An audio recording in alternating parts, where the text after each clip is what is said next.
Starting with Ms. Merriweather.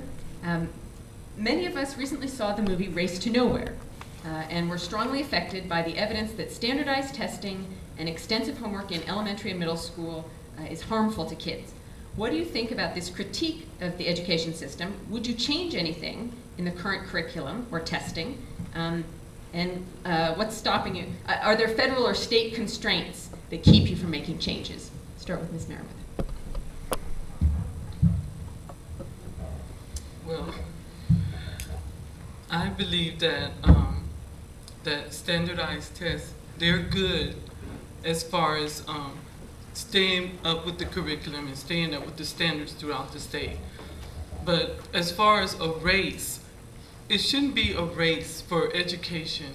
It's a right for our students to get a good quality education.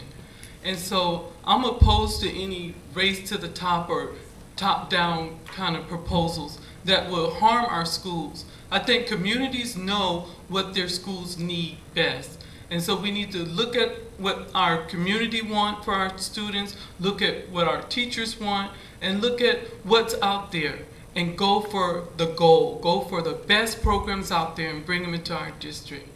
So that's what I'm about. Ms. Miles. I'm just going to put on my teacher hat, okay? And I think that we owe our students a quality education, and that means that no matter what is provided to our students, that we find a way to integrate within that art, music, dance, culture. We need to be able to welcome every child that's in our classroom and provide them with a means to be able to access the curriculum. I think that within the class that I currently teach in 6th grade, I have 7 languages. Okay, and it's important that we make sure that those students have access to that. So I'm looking at different learning styles. I'm looking at making sure that each child has intervention and that I connect with that parent. So I think that's more essential when you're talking about providing the best education for our students. Is also the PD that we provide the teachers to make sure that that is provided within the classroom and teaching them different strategies in order to meet every child's need. Mr. Ramsey. Yeah. Standards matter, and obviously we need to make sure that we do the assessments that are critical to assure that we align our teaching with where our student needs are. I mean, that's the big challenge that we have. But to make the case that we should not have testing or standard, not standard, testing as evaluation methods or looking at approaches around that is just not the way it is. People come here because of the high test scores. People look at tests. People look at those as part of the outcomes that they expect to see from their students being in the educational system. And so, for me, I think they're one guide, one tool. I don't know if it should be overall determinative of everything, but to eliminate, I think, would be a mistake. But obviously, I think they have the proper place and role, and as long as they are utilized in a way to assist students, I think they're of value and of benefit. Mr. Collins.